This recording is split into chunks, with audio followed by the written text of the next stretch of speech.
Hi hello ನಮಸ್ತೆ welcome to my YouTube channel. ಎಲ್ಲರೂ ಹೇಗಿದ್ದೀರಾ? ಐ ಹೋಪ್ ಎಲ್ಲರೂ ಚೆನ್ನಾಗಿದ್ದೀರಾ ಅಂದ್ಕೊಂಡು ವಿಡಿಯೋ ಇಲ್ಲಿಂದ ಸ್ಟಾರ್ಟ್ ಮಾಡ್ತಾ ಇದ್ದೀನಿ. ಸೊ ಇದು ಕೂಡ ನಮ್ಮ ಅಜ್ಜಿ ಊರಿನ ಇದು ಕಂಟಿನ್ಯೂ ಲಾಗ್ ಆಗಿರುತ್ತೆ. ಸೊ ನಾವು ಅದೇ ಚಿನ್ನಮ್ಮನ ದೇವಸ್ಥಾನ ನೋಡ್ಕೊಂಬರೋಣ ಅಂತ ಹೇಳ್ಬಿಟ್ಟು ನಾನು ನನ್ನ ಫ್ರೆಂಡು ಶೋಭಾ ಬಂದಿದ್ವಿ. ಇದನ್ನು ಹೇಳಿದ್ದೆ ನಾನು, ಇದು ಚಿನ್ನಮ್ಮನ ಪ್ರತಿಮೆ ಕಲ್ಲಲ್ಲಿರು ಕೆಳಗಡೆ ತಿದ್ದಿದ್ದಾರೆ ಅಂತ ಹೇಳ್ಬಿಟ್ಟು. ಅದು ಹಿಂದೆ ಕಾಣಿಸ್ತಿದೆಯಲ್ಲ, ಅದು ದೇವಸ್ಥಾನ. ಒಳಗಡೆ ಅದು ಅದೇ ಲಾಕ್ ಮಾಡಿದ್ರು ಅವರು. ಒಳಗಡೆ ಇದೆ ಇದು ಚಿನ್ನಮ್ಮ ದೇವಿದು ವಿಗ್ರಹ ಎಲ್ಲ ಇದೆ ಅದರಲ್ಲಿ. ಅದು ಲಾಕ್ ಮಾಡಿರೋದ್ರಿಂದ ಸೊ ಇಲ್ಲೇ ತೋರಿಸ್ತಾ ಇದ್ದೀನಿ. ಅದೇ ಅವತ್ತು ನಾವು ಹೋಗಿದ್ವಲ್ಲ, ಅವತ್ತು ಫಂಕ್ಷನ್ ನಡೀತಾ ಇತ್ತು ಅಂತ ಹೇಳಿದ್ನಲ್ಲ, ಈ ದೇವ್ರದ್ದೇ ಇದು ಚಿನ್ನಮ್ಮ ದೇವಿ ಉತ್ಸವ ಅಂತ ಹೇಳ್ಬಿಟ್ಟು. ಇವರು ಚಿನ್ನಮ್ಮ ದೇವಿ ಬಂದು ನಮ್ಮ ಊರಿನ ಸೊಸೆ ಇವರು. ಈ ಸೊಸೆಯಾಗಿ ಬಂದಿದ್ರಲ್ಲ, ಸೊ ಇಲ್ಲಿನ ಅವರು ಯಾವ ಥರ ಜೀವನ ಮಾಡಿದ್ರು, ಯಾವ ಥರ ಕಷ್ಟ ಬಿದ್ದರು ಅನ್ನೋದು ಇದು ಫುಲ್ ಸ್ಟೋರಿ. ನಾನು ಖಂಡಿತ ಇದು ಮುಂದೆ ಇದೇ ವಿಡಿಯೋದಲ್ಲಿ ಮುಂದೆ ತಿಳಿಸ್ಕೊಡ್ತಾ ಹೋಗ್ತಿದ್ದೀನಿ. ಇಲ್ಲಿ ಫೋಟೋ ತೆಕ್ಕೊಂಡು ಹಾಗೆ ಬರ್ತಾ ಶೋಭಾ ನಮ್ಮ ಮನೆಗೆ ಹೋಗೋಣ ಬಾ ಅಂತ ಹೇಳಿದ್ಲು. ಹಾಗೆ ಅವ್ರ ಮನೆಗೂ ಹೋಗಿ ಮಾತಾಡ್ಸ್ಕೊಂಬರೋಣ ಅಂತೇಳಿ ಬಂದ್ವಿ. ಇದು ಕೂಡ ಇವೆರಡು ರೂಮ್ ಕಾಣಿಸ್ತಿದೆಯಲ್ಲ, ಇದು ಕೂಡ ಸ್ಕೂಲೇ. ನಾವು ಚಿಕ್ಕ ಹುಡುಗರಾಗಿದ್ದಾಗ ಇದರಲ್ಲೂ ಕೂಡ ಸ್ಕೂಲಲ್ಲಿ ನಾವು ಕೂತು ಪಾಠ ಕೇಳಿರೋದು ಇದೆ. ಸೊ ಇವಾಗೆಲ್ಲ ಅದು ಹಳೇದಾಗಿ ಕಿತ್ತು, ಅಂದರೆ ಎಲ್ಲ ಹಾಳಾಗಿದೆ ಅದು ಸ್ಕೂಲೆಲ್ಲ. ಇವಾಗ ಕಾಣಿಸ್ತಿದೆಯಲ್ಲ, ಇದು ನಮ್ಮೂರಿನ ಕೆರೆ. ಇದು ಚಿನ್ನಮ್ಮ ದೇವಿನೇ ನಮ್ಮೂರಲ್ಲಿದ್ರಲ್ಲ ಚಿನ್ನಮ್ಮ ಅವರು ಸೊಸೆ, ಅವರೇ ಇದನ್ನೆಲ್ಲ ಕಟ್ಸಿರೋದು. ಅದು ಕಟ್ಟಿಸಿ ಇದು ನೋಡಿ ಬಾವಿ ಕೂಡ ಅವರೇ ಇದನ್ನೆಲ್ಲ ಕಟ್ಸಿರೋದಂತೆ. ಇದರಲ್ಲಿ ನಾವು ತುಂಬ ಚೆನ್ನಾಗಿತ್ತು ನೀರು. ನಾವು ಚಿಕ್ಕ ಹುಡುಗರಾಗಿದ್ದಾಗ ಭಾಳ ಇದರಲ್ಲಿ ನೀರೆಲ್ಲ ಸೇದಿ ತೊಗೊಂಡು ಹೋಗ್ತಾಯಿದ್ವಿ. ಇಡೀ ಊರಿಗೆಲ್ಲ ಈ ಬಾವಿಯಿಂದನೇ ನೀರು ತೊಗೊಂಡು ಹೋಗ್ತಿದ್ವಿ. ಇದು ಮುಂಚೆ ಎಲ್ಲ ಅದೇ ಇದಿರ್ತಿರ್ಲಿಲ್ಲ, ಇನ್ನು ನೆಲ್ಲಿ ಕೊಳಾಯಲ್ಲೇ ನೀರೆಲ್ಲ ಬರ್ತಿರ್ಲಿಲ್ಲ. ಈ ಬಾವಿಯಿಂದನೇ ಪ್ರತಿಯೊಬ್ಬರೂ ಯೂಸ್ ಮಾಡೋಕ್ಕಾಗಲಿ ಕುಡಿಯೋದಕ್ಕಾಗಲಿ ಎಲ್ಲದ್ರೂ ಈ ಬಾವಿಯಿಂದನೇ ನೀರು ಯೂಸ್ ಮಾಡ್ತಿದ್ದಿದ್ದು. ಸೊ ಈ ಬಾವಿನ ಅವರೇ ಚಿನ್ನಮ್ಮ ಅವರು ಕಟ್ಸಿರೋದು. ಸೊ ಹಾಗೆ ಈ ಬಾವಿನೂ ಕೆರೆ ಎರಡೂ ನೋಡಿಕೊಂಡು ಹಾಗೆ ಶೋಭನ ಮನೆಗೆ ಬಾ ಅಂತ ಹೇಳಿದ್ಲು. ಹಂಗೆ ಹೋದ್ವಿ. ಅಂದರೆ ಅವ್ರ ಮನೆಗೆಲ್ಲ ಮಾತಾಡ್ಸ್ಕೊಂಬರೋಣ ಅಂತ ಹೋಗ್ತಿದ್ದಂಗೆ ಅವರು ದೊಡ್ಡಮ್ಮ ಸಿಕ್ಕಿದ್ರು. ಅವರು ಕೂಡ ಮಾತಾಡ್ಸಿದ್ರು. ಎಷ್ಟೊಂದು ದಿನ ಆಯಿತು ನೋಡಿ ಅಂತ ಹೇಳ್ಬಿಟ್ಟು ಅವರು ಚೆನ್ನಾಗಿ ಮಾತಾಡ್ಸಿದ್ರು ನೋಡಿ. ಮಾಡ್ಬಿಟ್ಟು ನೀವು ಚೆನ್ನಾಗಿದ್ದೀರಾ? ಅವರು ಕೂಡ ಮಾತಾಡ್ಸಿದ್ರು. ಅಂದರೆ ಭಾಳ ವರ್ಷಗಳೇ ಆಗಿತ್ತು ಅವ್ರನ್ನೆಲ್ಲ ನೋಡಿ ಮಾತಾಡಿಸಿ. ಸೊ ನೆನಪಿದೆ, ಆದರೂ ಮರ್ತೋಗಿದ್ದೀವಿ ಅಂತೆಲ್ಲ ಹೇಳ್ತಿದ್ರು.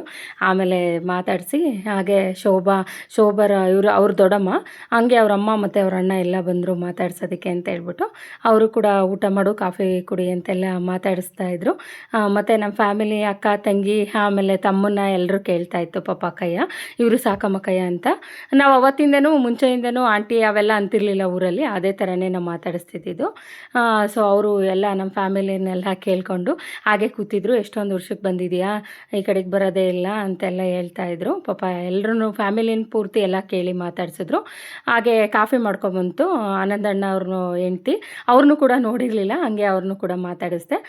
ಕಾಫಿ ಮಾಡ್ಕೊಂಬಂದು ಕೊಟ್ಟರು. ಎಲ್ಲರೂ ಕುಡಿದ್ಬಿಟ್ಟು ಹಾಗೆ ಸ್ವಲ್ಪ ಹೊತ್ತು ಕೂತ್ಕೊಂಡಿದ್ವಿ. ಆಮೇಲೆ ಅವ್ರದ್ದು ಇದು ಅಂದರೆ ಅವರು ಮುಂಚೆ ಊರಲ್ಲಿದ್ದರು ಇವರು. ಇವಾಗ ಅಂದರೆ ಭಾಳ ವರ್ಷ ಆಗಿದೆ ಈ ಕಡೆ ಕಟ್ಕೊಂಡು ಬಂದು, ಆದರೆ ನಾವು ಇಲ್ಲಿಗೆಲ್ಲ ಬರ್ತಿರ್ಲಿಲ್ಲ. ಸುಮ್ಮನೆ ಬಂದುಬಿಡೋದು, ಚಿಕ್ಕಮ್ಮನ ಮಾತಾಡಿಸ್ಬಿಟ್ಟು ಹಾಗೆ ಹೋಗ್ಬಿಡೋದು, ಆ ಥರ ಮಾಡ್ತಾಯಿದ್ವಿ.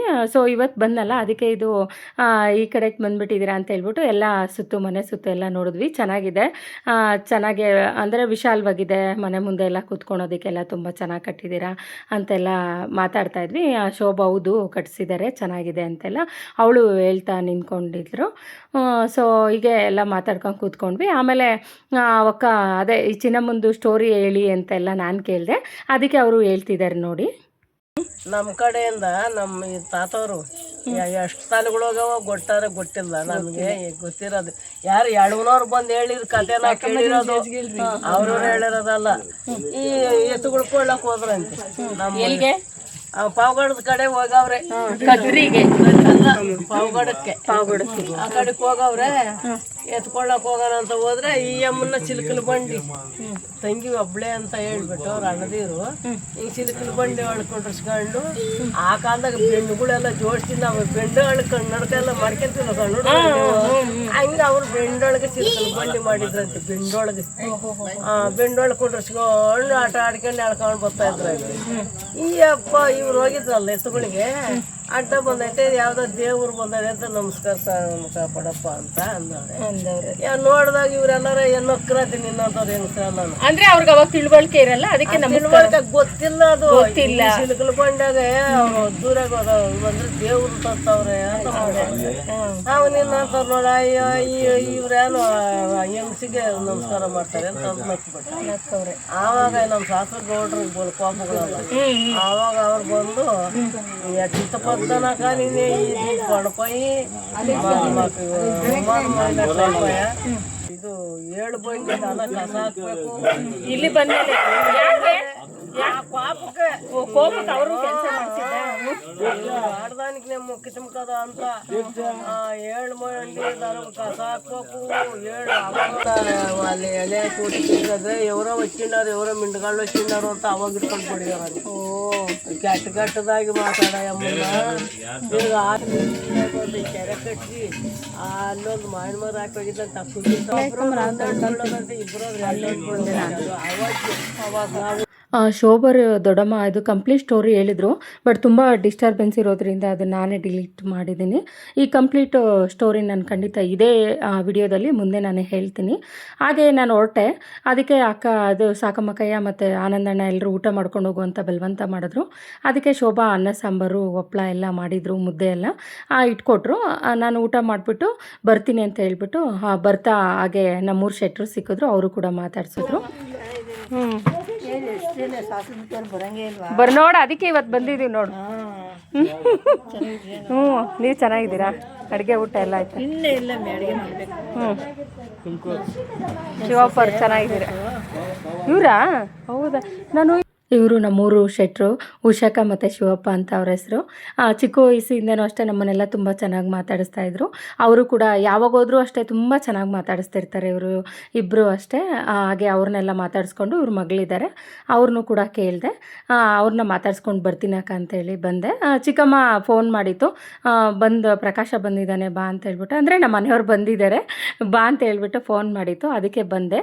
ಅವರು ಬಂದುಬಿಟ್ಟು ಮಲಗಿಬಿಟ್ಟಿದ್ದಾರೆ, ಅಂದರೆ ಈಗ ತಾನೇ ಬಂದಿದ್ದಾರೆ, ಬೆಳಗ್ಗೆಯಿಂದ ಕೆಲಸ ಮಾಡಿ ಸಾಕಾಗಿದೆ ಅಂತ ಹೇಳ್ಬಿಟ್ಟು ಬಂದಿದ ತಕ್ಷಣ ನೋಡಿ ಮಲ್ಕೊಂಡ್ಬಿಟ್ಟಿದ್ದಾರೆ, ಲೈಟು ಹಾಕ್ಕೊಂಡಿಲ್ಲ ಏನಿಲ್ಲ. ಸರಿ ಚಿಕ್ಕಮ್ಮ ಊಟ ಮಾಡಿತ್ತು, ಊಟ ಮಾಡಿಕೊಂಡು ಅದೇ ಕತೆ ಸ್ಟಾರ್ಟ್ ಆಗುತ್ತೆ 8 ಗಂಟೆಗೆ ಅಂತ ಎಲ್ಲ ಹೇಳಿದರು. ಅದೇ ಚಿನ್ನಮ್ಮ ದೇವಿದು ಕತೆ ಹೇಳ್ತಿದ್ದಾರಲ್ಲ, ಇವತ್ತು ಓದಿಸ್ತಿದ್ದಾರೆ, ಅದಕ್ಕೆ ಸ್ಟಾರ್ಟ್ ಆಗುತ್ತೆ ಅಂತ ಹೇಳ್ಬಿಟ್ಟು ಹೇಳಿದರು. ಅದು ಕೂಡ ನಮ್ಮ ಹೈಸ್ಕೂಲ್ ಫೀಲ್ಡಲ್ಲೇ ಓದಿಸ್ತಾ ಇರೋದು, ಅಂದರೆ ಅಲ್ಲಿ ಜಾಗ ಎಲ್ಲ ವಿಶಾಲವಾಗಿದೆ ಅಲ್ಲ, ಎಲ್ಲ ಜನಕ್ಕೆಲ್ಲ ವ್ಯವಸ್ಥೆ ಚೆನ್ನಾಗಿದೆ ಅಂತ ಹೇಳ್ಬಿಟ್ಟು ಅಲ್ಲೇ ಮಾಡಿದರು. ಅದಕ್ಕೆ ನಾನು ನಮ್ಮ ಮನೆಯವ್ರಿಗೆ ಕರೆತೆ, ಅವ್ರು ಬರಲ್ಲ ಅಂದರು, ಇಲ್ಲ ಬರಲೇಬೇಕು ಅಂತ ಹೇಳ್ಬಿಟ್ಟು ಕರ್ಕೊಂಡು ಹೋದೆ. ನೋಡಿ ಎಷ್ಟು ಚೆನ್ನಾಗಿ ಎಲ್ಲ ಲೈಟ್ ಎಲ್ಲ ಹಾಕಿದ್ದಾರೆ. ಬೆಳಗ್ಗೆ ಇಷ್ಟು ಚೆನ್ನಾಗಿ ಕಾಣಿಸ್ತಿರ್ಲಿಲ್ಲ, ಇವಾಗ ಮಾತ್ರ ತುಂಬ ಚೆನ್ನಾಗಿ ಕಾಣಿಸ್ತಿತ್ತು. ಸೊ ಅದಕ್ಕೆ ಅವ್ರಿಗೆ ಬಾ ಒಂದು ಸ್ವಲ್ಪ ತಿದ್ಬಿಟ್ಟು ನೀನು ಬರೀವಂತೆ, ನಾನು ಇದು ಬರ್ತೀನಿ ಅಂತ ಹೇಳಿದ್ದೆ. ಶೋಭಾ ಸೀಟ್ ಅಂದರೆ ಹೋಗ್ತೀನಿ ನೀನು ಬೇಗ ಬಾ ಅಂತ ಎಲ್ಲ ನನಗೆ ಹೇಳಿದ್ಲು. ಸರಿ ಅಂತ ಹೇಳ್ಬಿಟ್ಟು ನಾನು ನಮ್ಮ ಮನೆಯವ್ರನ್ನ ಕರ್ಕೊಂಡು ಹೊರಟೆ. ಅಂದರೆ ಕತೆ ಇನ್ನೂ ಸ್ಟಾರ್ಟ್ ಆಗಿರಲಿಲ್ಲ. ಆಮೇಲೆ ಅಲ್ಲೇ ಹಂಗೆ ಹೋಗ್ತಾ ಇದು ವಿಡಿಯೋಸ್ ಎಲ್ಲ ಮಾಡ್ಕೊಂಡು ಹೋದ್ವಿ. ಇದು ತುಂಬ ಚೆನ್ನಾಗಿದೆ. ಕತೆ ಎಲ್ಲ ಸ್ಟಾರ್ಟ್ ಆಯಿತು. ಆಮೇಲೆ ಕಥೆಯನ್ನು ಕೇಳಿಕೊಂಡು ಬಂದ್ವಿ.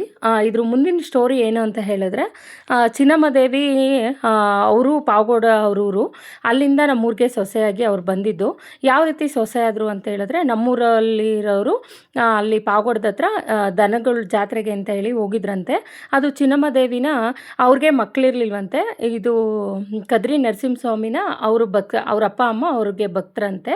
ಅದಕ್ಕೆ ದೇವ್ರಿಗೆ ಬೇಡ್ಕೊಂಡಿದ್ದಕ್ಕೆ ಅದು ದೇವರು ವರ ಕೊಟ್ಟು ಹುಟ್ಟಿರೋದು ರೂಪ ಚಿನ್ನಮ್ಮ ದೇವಿ ಅಂತ ಹೇಳಿ. ಚಿನ್ನಮ್ಮ ದೇವಿ ಬಂದು ನರಸಿಂಹಸ್ವಾಮಿ ಆರಾಧಕಿ, ಅಂದರೆ ಅವ್ರಿಗೆ ನರಸಿಂಹಸ್ವಾಮಿನ ಅಣ್ಣ ಅಂತಲೇ ಹೇಳಿ ಅವರು ಭಾವಿಸ್ತಿದ್ರಂತೆ. ಸೊ ಯಾವಾಗಲೂ ಅವರು ನರಸಿಂಹಸ್ವಾಮಿನ ಧ್ಯಾನ ಮಾಡೋದು, ಆ ಥರ ಅವರು ಪರಮ ಭಕ್ತಿ ಅಂತಲೇ ಹೇಳ್ಬೋದು. ಸೊ ಅವ್ರಿಗೆ ಖುಷಿಗೆ ನಮ್ಮೂರಿಗೆ ಜಾತ್ರೆಗೆ ಅಂತ ಹೇಳ್ಬಿಟ್ಟು ದನಗಳಿಗೆ ಜಾತ್ರೆಗೆ ಅಂತ ಹೋಗಿದ್ರಲ್ಲ ನಮ್ಮೂರಿಂದ, ಅವ್ರಿಗೆ ಇಲ್ಲಿ ನಮ್ಮೂರವ್ರಿಗೆ 7 ಜನ ಮಕ್ಕಳಂತೆ. ಅದರಲ್ಲಿ 6 ಜನಕ್ಕೆ ಮದುವೆ ಆಗಿತ್ತು, ಇನ್ನೊಬ್ರಿಗೆ ಮದುವೆ ಆಗಿರಲಿಲ್ವಂತೆ. ಅವರಲ್ಲಿ ಜಾತ್ರೆಗೆ ಹೋಗಿದ್ದಾಗ ಚಿನ್ನಮ್ಮ ದೇವಿನ ಮೆರವಣಿಗೆ ಮಾಡ್ತಾ ಇದ್ರಂತೆ. ಅಂದರೆ ಖುಷಿಗೆ, ಅಂದರೆ ಭಾಳ ವರ್ಷಕ್ಕೆ ಮಗು ಆಗಿದೆ ಅಂತ ಹೇಳ್ಬಿಟ್ಟು ಮೆರವಣಿಗೆ ಮಾಡ್ತಿದ್ರಂತೆ. ಇದು ಚಿಲ್ಕಲ ಬಂಡಿ, ಅಂದರೆ ಎತ್ತಿನ ಗಾಡೀಲಿ ಮೆರವಣಿಗೆ ಮಾಡ್ತಿರ್ಬೇಕಾದ್ರೆ ಇವರು ನಮ್ಮೂರವ್ರು ಹೋಗಿದ್ರಲ್ಲ, ಅವರು ಯಾವುದೋ ದೇವ್ರು ಬರುತ್ತೆ ಅಂತ ಹೇಳ್ಬಿಟ್ಟು ಕೈ ಮುಗಿದ್ರಂತೆ. ಅದಕ್ಕೆ ಕೈ ಮುಗ್ದಿದ್ದಕ್ಕೆ ಅಲ್ಲಿರೋ ಹೆಂಗಸ್ರೆಲ್ಲ ಇದೇನು ಹುಡುಗಿಗೆ ನೀನು ಕೈ ಮುಗಿತೀಯ ಅಂತ ಹೇಳ್ಬಿಟ್ಟು ಅವ್ರಿಗೆ ಆಡ್ಕೊಂಡು ನಕ್ಕಿದ್ರಂತೆ. ಅವ್ರು ಅದೇ ಕೋಪಕ್ಕೆ ಊರಿಗೆ ಬಂದುಬಿಟ್ಟು, ಇಲ್ಲ ನಾವು ಏನಾನ ಆಗಲಿ ಆ ಹುಡುಗಿನ ನಾವು ಮದುವೆ ಮಾಡ್ಕೊಬರ್ಬೇಕು ಅಂತ ಹೇಳ್ಬಿಟ್ಟು ಇವರು ನಮ್ಮೂರ ಅವರು ಬಂದ್ಬಿಟ್ಟು ಇಲ್ಲಿ ಎಲ್ಲರನ್ನೂ ಕರ್ಕೊಂಡು ಅಲ್ಲಿಗೆ ಹೋಗಿ ಹೆಣ್ಣು ಕೇಳೋಕ್ಕೆ ಹೋಗಿ ಆಮೇಲೆ ಶಾಸ್ತ್ರೋಕ್ತವಾಗಿ ಅವ್ರನ್ನ ಮದುವೆ ಮಾಡಿಕೊಂಡು ನಮ್ಮೂರಿಗೆ ಸೊಸೆನ ಮಾಡಿಕೊಂಡು ಇಲ್ಲಿಗೆ ಕರ್ಕೊಂಡು ಬಂದ್ರಂತೆ ಸಾಸ್ಲಿಗೆ. ಸೊ ಕರ್ಕೊಂಡು ಬಂದಮೇಲೆ ಅವರು ಅಂದರೆ ಗಂಡ ಹೆಂಡತಿ ಅವರಿಬ್ಬರು ಏನು ಮದುವೆ ಆಗಿರೋದಷ್ಟೇ, ಅವರು ಏನೂ ಸಂಸಾರ ಮಾಡಿಲ್ಲ. ಸೊ ಅದಕ್ಕೆ ಅವ್ರಿಗೆ ಸಾತ್ವಿಕ ಚಿನ್ನಮ್ಮ ಅದೇ ಸಾತ್ವಿಕ ಮಣಿ ಅಂತ ಹೇಳ್ಬಿಟ್ಟು ಅವ್ರಿಗೆ ಹೆಸರು ಬಂತು. ಸೊ ತುಂಬ ಕಷ್ಟ ಬಿದ್ದಿದ್ದಾರೆ. ಅವ್ರಿಗೆ ಊರಿಂದ ಆಚೆಗೆ ಒಂದು ಗುಡಿಸ್ಲು ಹಾಕ್ಕೊಟ್ಟಿದ್ರಂತೆ, ಆ ಮನೇಲಿ ಆ ಗುಡಿಸ್ಲಲ್ಲಿ ಇದ್ರಂತೆ. ಆಮೇಲೆ 7 ಬಂಡಿ ದನ ಕಾಯ್ಕೊಂಬರ್ಬೇಕಿತ್ತಂತೆ, ಹುಲ್ಲು ಸೌದೆ ಎಲ್ಲ ಎತ್ಕೊಂಬರ್ಬೇಕಿತ್ತಂತೆ, ರಾಗಿ ಬೀಸಬೇಕಿತ್ತಂತೆ, ಆ ಥರ ಎಲ್ಲ ತುಂಬ ಕಷ್ಟ ಬಿದ್ದಿದ್ದಾರೆ. ಆಮೇಲೆ ಲಾಸ್ಟಿಗೆ ಒಂದ್ಸಲಿ ಇವರು ಮನೆ ಮಕ್ಕಳೆಲ್ಲ ಇನ್ನೇನು ದೇವಸ್ಥಾನಕ್ಕೆ ಅಂತ ಹೇಳಿಬಿಟ್ಟು ಹೊರಟ್ರಂತೆ ಭಾಳ ವರ್ಷಗಳ ನಂತರ. ಅಂದರೆ ಇದು ಕದ್ರಿ ಬಂದು ಇವ್ರಿಗೂ ನಮ್ಮ ಮನೆ ಅಂದರೆ ನಮ್ಮೂರವ್ರಿಗೆ ಮನೆ ದೇವರಾಗಿತ್ತಂತೆ. ಸೊ ಅಲ್ಲಿಗೆ ಹೊರಟಾಗ ಅಲ್ಲಿ ಹೋಗ್ತಾ ರೋಡ್ ಒಂದು ಇದ್ರ ಹತ್ರ ಅದು ಎತ್ತಿನ ಗಾಡಿ ಊದ್ಕೊಂಡ್ಬಿಡ್ತಂತೆ ಒಂದು ಬೆಟ್ಟದಲ್ಲಿ. ಆವಾಗ ದೇವರು ಪ್ರತ್ಯಕ್ಷ ಆಗಿ ಬಂದು ನೀನು ನಿಮ್ಮ ಮನೇಲಿ ಇನ್ನೊಬ್ಬರನ್ನ ಬಿಟ್ಟು ಬಂದಿದ್ಯಾ, ಅದಕ್ಕೆ ಅವ್ರನ್ನ ಬಂದು ನೀನು ಕರ್ಕೊಂಡೋಗು, ಆವಾಗ ಇದು ಎದ್ದೋಳುತ್ತೆ, ಅಲ್ಲಿವರೆಗೂ ಎದ್ದೋಳಲ್ಲ ಅಂತ ಹೇಳ್ಬಿಟ್ಟು ನರಸಿಂಹಸ್ವಾಮಿನೇ ದಾಸಯ್ಯನ ರೂಪದಲ್ಲಿ ಬಂದು ಅವ್ರಿಗೆ ಹೇಳ್ತಂತೆ. ಆವಾಗ ಅವರು ಸರಿ ಇನ್ನು ಅದೇ ಗುಂಡ್ಕಲ್ ಚಿನ್ನಿ ಅಂತ ಹೇಳಿ ಕರಿತಿದ್ರಂತೆ ಅವ್ರನ್ನ ಬಿಟ್ಟು ಬಂದಿದ್ದೀನಿ ಅಂತ ಹೇಳ್ಬಿಟ್ಟು ಬಂದು ಮತ್ತೆ ಕರ್ಕೊಂಡು ಹೋದ್ರಂತೆ. ಅವರು ಕರ್ಕೊಂಡೋಗೋಕ್ಕೆ ಬರ್ತಾರೆ ಅಂತ ಮುಂಚೆನೇ ಅಮ್ಮಂಗೆ ಗೊತ್ತಿತ್ತಂತೆ. ಸೊ ಅಷ್ಟರಲ್ಲಿ ಬರೋದ್ರಲ್ಲಿ ಅವರು ಸ್ನಾನನೇ ಮಾಡಿರ್ಲಿಲ್ವಂತೆ ಊರಿಗೆ ಸೊಸೆಯಾಗಿ ಬಂದಾಗಿಂದ. ಅವರು ಮೈಯಲ್ಲೆಲ್ಲ ತೆಗ್ದಿರೋ ಅಂಥ ಕೊಳೆ ಎಲ್ಲ ತೆಗೆದು ನಮ್ಮೂರಲ್ಲಿ ಬಸವಣ್ಣ ಇದೆ, ಆ ಬಸವಣ್ಣನ ಮಾಡಿದ್ರಂತೆ. ಮತ್ತು ನಮ್ಮೂರು ದನಗಳಿಗೆಲ್ಲ ಕುಡಿಯೋದಕ್ಕೆ ನೀರಿಗೆ ತುಂಬ ದೂರ ಹೋಗಬೇಕು ಅಂತ ಹೇಳ್ಬಿಟ್ಟು ಅದು ಕೆರೆ ಕಟ್ಸಿದ್ರಂತೆ. ಇವಾಗಲೂ ಕೂಡ ಅದು ಚಿನ್ನಮ್ಮನ ಕೆರೆನೇ ಅಂತ ಹೇಳಿ ಕರೆಯೋದು. ನಾನು ಆಗಲೇ ತೋರಿಸಿದ್ನಲ್ಲ ಕೆರೆ, ಅದು ಚಿನ್ನಮ್ಮನ ಕೆರೆ ಅಂತಲೇ ಕರೆಯೋದು. ತಿರ್ಗಿ ಆಮೇಲೆ ಊರವ್ರಿಗಿರೋರಿಗೆ ಎಲ್ಲ ಕುಡಿಯೋದಕ್ಕೆ ನೀರಿನ ವ್ಯವಸ್ಥೆ ಬೇಕು ಅಂತ ಹೇಳ್ಬಿಟ್ಟು ಬಾವಿ ಕಟ್ಟಿದ್ರಂತೆ. ಅದು ಕೂಡ ನಾನು ಇದೇ ವಿಡಿಯೋದಲ್ಲಿ ಮುಂಚೆನೇ ಹಾಕಿದ್ದೀನಿ. ಅದು ಚಿನ್ನಮ್ಮ ಕಟ್ಸಿರೋನೇ, 2 ಬಾವಿ ಕಟ್ಸಿದ್ದಾರೆ, ಅದು ಚಿನ್ನಮ್ಮ ಕಟ್ಸಿರೋ ಬಾವಿನೇ ಅಂತ ಹೇಳ್ತಾರೆ. ಸೊ ಈ ಥರ ಎಲ್ಲ ಅವರು ಬರೋಷ್ಟೊತ್ತಿಗೆ ಇದನ್ನೆಲ್ಲ ಮಾಡಿದ್ರಂತೆ. ಅಂದರೆ ತುಂಬ ಕಷ್ಟ ಬಿದ್ದಿದ್ದಾರೆ. ಯಾವಾಗಲೂ ದೇವ್ರನ್ನ ಅವ್ರಿಗೆ ಅಳಿಸಿರೋದು ಊಟ ಎಲ್ಲ ಇಡ್ತಾ ಇದ್ರಂತೆ. ಆ ಊಟದಲ್ಲಿ ಅವ್ರಿಗೆ ಊಟ ಮಾಡಿ ಬೆಣ್ಣೆ ಅದೇ ಮಜ್ಜಿಗೆ ಎಲ್ಲ ಅಳಿಸೋಗಿತ್ತಲ್ಲ ಅದರಲ್ಲಿ ಬೆಣ್ಣೆ ತೆಗೆದು ಅವರು ಯಾರಿಗೂ ಕಾಣ್ದಿದ್ದಂಗೆ ಮರ ಎಲ್ಲ ಮುಚ್ಚಿಬಿಟ್ಟು ದೀಪ ಹಚ್ತಿದ್ರಂತೆ. ಅಂದರೆ ಯಾಕೆ ದೀಪ ಹಚ್ಚಿದೆ ಅನ್ನೋ ಥರ ಅವರು ಅದಕ್ಕೂ ಬೈತಾ ಇದ್ರಂತೆ ಪಾಪ ಅವ್ರಿಗೆ, ಚಿನ್ನಮ್ಮ ದೇವಿಗೆ. ಸೊ ಈ ಥರ ಎಲ್ಲ ತುಂಬ ಕಷ್ಟ ಬಿದ್ದಿದ್ದಾರೆ.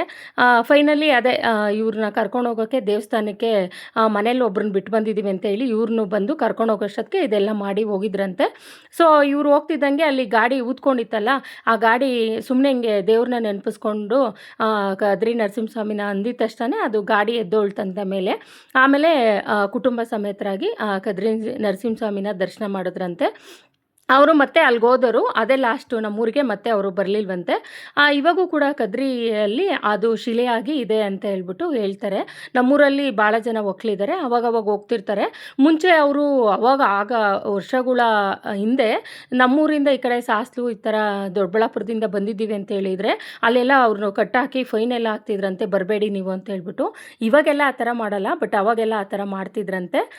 ಸೊ ಇವಾಗಲೂ ಕೂಡ ಅಲ್ಲಿಗೆ ಹೋದರೆ ಚಿನ್ನಮ್ಮನ ದೇವಿ ವಿಗ್ರಹ ಇದೆ ಅಂತೆ, ಕಲ್ಯಾಣಿ ಹತ್ರನೂ ಅಮ್ಮಂದು ವಿಗ್ರಹ ಶಿಲೆ ಇದೆಯಂತೆ. ಸೊ ಎಲ್ಲ ಹೇಳ್ತಿರ್ತಾರೆ. ನಾವು ಎಂದೂ ಹೋಗಿಲ್ಲ, ನೋಡಿಲ್ಲ, ಬಟ್ ಹೇಳಿರೋದು. ಈ ಕಥೆನ ನಮ್ಮೂರಲ್ಲಿ ನಾವು ಚಿಕ್ಕ ಹುಡುಗರಾಗಿದ್ದಾಗ ಯಾವಾಗಲೂ ಓದಿಸ್ತಾ ಇದ್ರು, ಈ ಥರ ಎಲ್ಲ ಇದೆ. ಸೊ ಅದಕ್ಕೆ ಅಂತ ಹೇಳ್ಬಿಟ್ಟು ಅವರು ತುಂಬ ಕಷ್ಟ ಎಲ್ಲ ಬಿದ್ದಿದ್ದಾರೆ. ಮತ್ತು ಏನೋ ಶಾಪನೂ ಹಾಕಿ ಹೋಗಿದ್ರಂತೆ.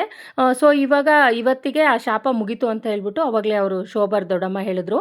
ಅಂದರೆ ಚಿಲ್ಕುಲ್ ಬಂಡಿಲಿ ಬಂದು ಎತ್ತು ಗಾಡಿ ಎಲ್ಲ ಬಂತವಲ್ಲ ಆವಾಗಲೇ. ಸೊ ಅದಕ್ಕೆ ಇವತ್ತು ಈ ಶಾಪ ಇಲ್ಲಿಗೆ ಇವತ್ತಿಗೆ ಮುಗ್ದೋಯ್ತು ಅಂತೆಲ್ಲ ಹೇಳಿದ್ರು ಅವ್ರ ದೊಡ್ಡಮ್ಮ. ಸೊ ಇದು ಅದ್ರ ಸ್ಟೋರಿ. ತುಂಬ ಚೆನ್ನಾಗಿದೆ. ಹೇಳ್ತಾ ಹೋದರೆ 3 ದಿನ ಆದರೂ ಆಗಲ್ಲ, ತುಂಬ ಜಾಸ್ತಿ ಇದೆ ಇದು ಸ್ಟೋರಿ. ನಾವು ಸ್ವಲ್ಪ ಲೈಟಾಗಿ ಹೇಳಿದ್ದೀನಿ ಅಂತಲೇ ಹೇಳ್ಬೋದು. ತುಂಬ ಚೆನ್ನಾಗಿದೆ. ಸೊ ಹಂಗಾಗ್ಬಿಟ್ಟು ಇವರು ಚಿನ್ನಮ್ಮ ದೇವಿ ನಮ್ಮೂರಲ್ಲಿ ಅದು ಅವರು ಇದನ್ನೆಲ್ಲ ದೇವಸ್ಥಾನ ಎಲ್ಲ ಕಡಿಸಿ ಅಮ್ಮಂಗೆ ಇದು ಕಲ್ಲಿನೆಲ್ಲ ಪ್ರತಿಮೆ ಎಲ್ಲ ಮಾಡಿದ್ದಾರೆ. ಇದೇ ನೋಡಿ ಚಿನ್ನಮ್ಮ ದೇವಿ ದೇವಸ್ಥಾನ ಅಂತ ಹೇಳಿದ್ನಲ್ಲ, ಸೊ ಇದೆ.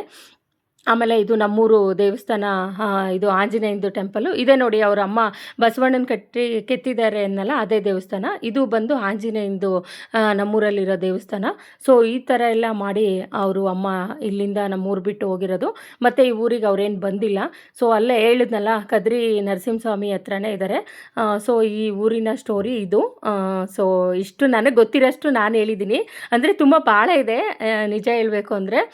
ನಾವು ಚಿಕ್ಕ ವಯಸ್ಸಲ್ಲಿ ನಮ್ಮ ಅಜ್ಜಿ ಕೂಡ ಕೂಡ ಹೇಳ್ತಾ ಇದ್ರು ಈ ಸ್ಟೋರಿ, ನನಗೆ ಯಾವಾಗಲೂ ಹೇಳ್ತಾ ಇದ್ರು ಈ ಸ್ಟೋರಿ. ನಮಗೆ ನಮ್ಮೂರಲ್ಲಿ ಪ್ರತಿಯೊಬ್ಬರಿಗೂ ಈ ಸ್ಟೋರಿ ಎಲ್ಲ ಗೊತ್ತು, ಹಂಗಾಗಿ ದೊಡ್ಡವ್ರಿಗೆ ಎಲ್ರಿಗೂ ಗೊತ್ತು. ಸೊ ಓಕೆ, ಈ ವಿಡಿಯೋನ ಇಲ್ಲಿಗೆ ಮುಗಿಸ್ತಾ ಇದ್ದೀನಿ. ತುಂಬ ಲಾಂಗ್ ಆಯಿತು ಅನಿಸುತ್ತೆ. ತುಂಬ ಚೆನ್ನಾಗಿದೆ. ಇನ್ನೊಂದ್ಸಲಿ ನೆಕ್ಸ್ಟ್ ಟೈಮು ಇದ್ರ ಫುಲ್ಲು ಒಂದೊಂದು ಅಂದರೆ ಕೆರೆ ಅದು ಎಲ್ಲ ಪ್ರತಿಯೊಂದು ತೋರಿಸಿ, ಚಿನ್ನಮ್ಮದೇವಿ ಯೂಸ್ ಮಾಡ್ತೀರಾ ಅಂತ ಅದೇ ಒಣಕಲ್ಲು, ಅವರು ಬೀಸ್ತಾ ಇದ್ದಿದ್ದು ರಾಗಿ ಕಲ್ಲು, ಪ್ರತಿಯೊಂದು ಇದೆ. ನೆಕ್ಸ್ಟ್ ಟೈಮು ನಾನು ಫ್ರೀ ಆದಾಗ ಹೋಗಿ ಅದೆಲ್ಲ ವಿಡಿಯೋ ಮಾಡಿಕೊಂಡು ಅದೆಲ್ಲ ತೋರಿಸ್ತೀನಿ ಅಂತ ಹೇಳ್ತೀನಿ. ತುಂಬ ಚೆನ್ನಾಗಿದೆ. ನಮ್ಮೂರು ಹಿಸ್ಟ್ರಿನೇ ಇದೆ. ಇದು ಭಾಳ ವರ್ಷಾನುಗಟ್ಲೆ ಇದು ಹಿಂದಿನ ಸ್ಟೋರಿ. ಸೊ ಈ ವಿಡಿಯೋನ ಇಲ್ಲಿಗೆ ಮುಗಿಸ್ತಾ ಇದ್ದೀನಿ. ಥ್ಯಾಂಕ್ ಯು ಸೋ ಮಚ್ ಎಲ್ರಿಗೂ.